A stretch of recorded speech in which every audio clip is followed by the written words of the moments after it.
dedilar. Shunda payg'ambar alayhissalom ochlikdan dedilar, qarang. Rasulullohning qornilari ochagan o'sha mahal.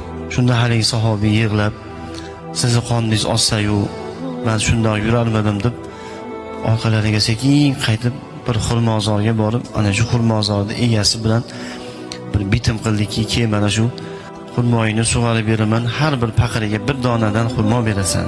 Necha paqirdir suv toshib xurmolarni sug'orib berdi, evaziga bir hovuch xurmoli bo'ldi. Haligi xurmoni olib kelib, haligi sahobiy, "Mana bu xurmolardan yeb oling, mana shu xurmolar bilan qoningizni to'ygizing" dedilar. Payg'ambar sollallohu alayhi vasallam xurmolardan olib yer ekanlar. "Shu xurmolarni borib ishlab qiynalib men uchun olib keldingmi?"